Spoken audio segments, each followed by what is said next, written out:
Pertemuan ke-14 mata kuliah Teknik Reportase dan Investigasi Berita kembali berlangsung tanpa tatap muka langsung dan tanpa pertemuan daring.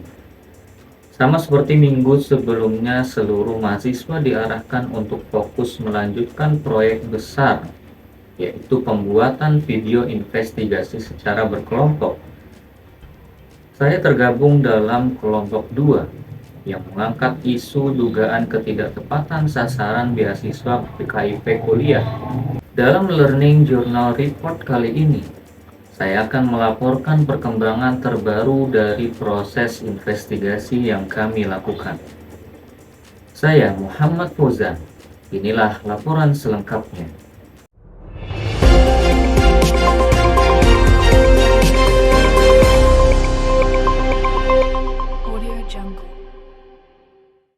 Minggu ini kelompok kami telah merampungkan seluruh proses observasi dan wawancara di lapangan.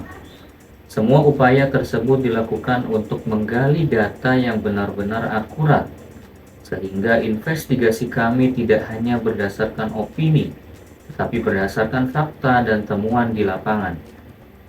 Tujuan utama kami tetap sama, yaitu menguji apakah dugaan salah sasaran penerima KIP kuliah memang terjadi atau hanya menjadi isu yang berkembang tanpa bukti yang kuat.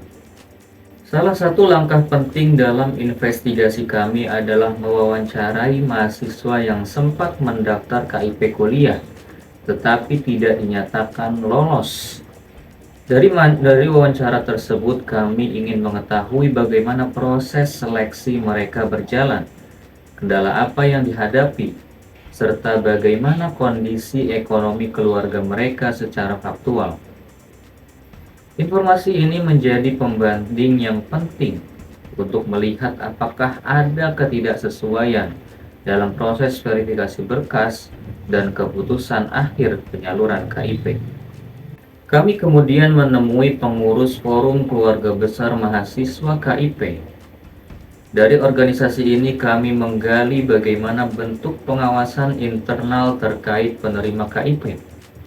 Kami menanyakan apakah pernah ada laporan mengenai ketidaktepatan sasaran, bagaimana mekanisme penyaringan internal, serta apakah ada temuan di lapangan yang menunjukkan adanya penerima yang tidak sesuai kriteria. Informasi dari forum ini membantu kami melihat isu ini dari perspektif kelompok mahasiswa penerima bantuan. Wawancara dengan para penerima KIP menjadi langkah penting berikutnya.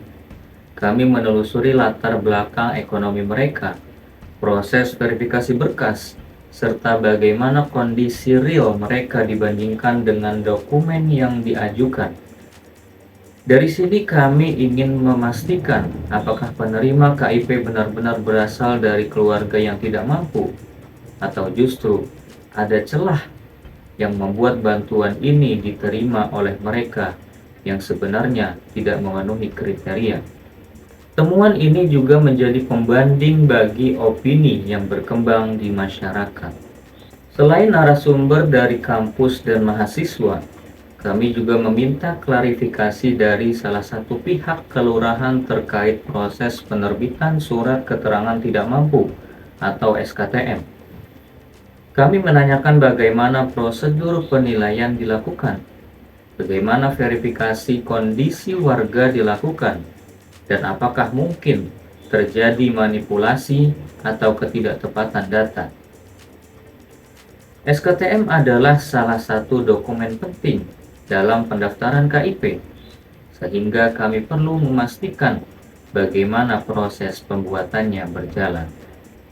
Kami juga mewawancarai seorang pengamat kebijakan kampus untuk mendapatkan perspektif objektif dari sisi akademisi.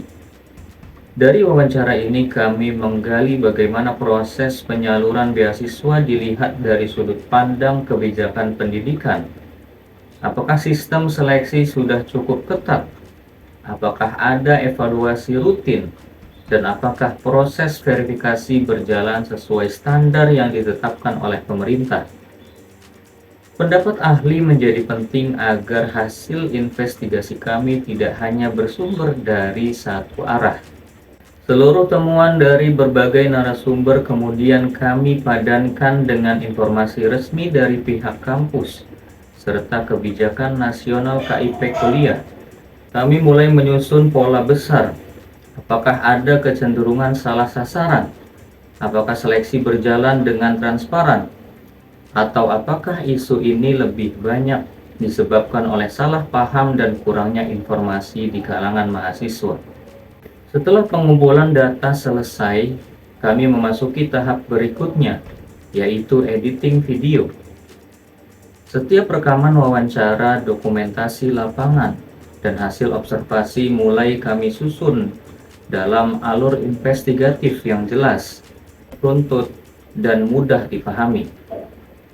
Pada tahap ini, kami mulai melihat gambaran besar dari investigasi kami dan mulai menyusun potongan-potongan fakta untuk menjawab pertanyaan utama yang sejak awal kami angkat.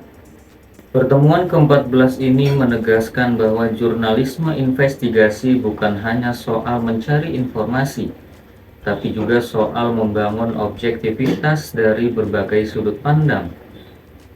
Melalui wawancara mendalam dan verifikasi dari berbagai pihak, kami belajar bahwa sebuah isu tidak bisa langsung disimpulkan hanya dari satu cerita atau satu persepsi.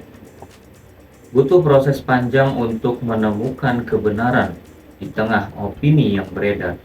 Dengan berakhirnya tahap pengumpulan data, kami semakin dekat pada tahap penyusunan kesimpulan investigasi. Minggu ini menjadi langkah penting menuju hasil akhir video yang akan kami produksi. Saya Muhammad Fauzan, melaporkan untuk Learning Journal Report. Sampai jumpa pada pertemuan berikutnya.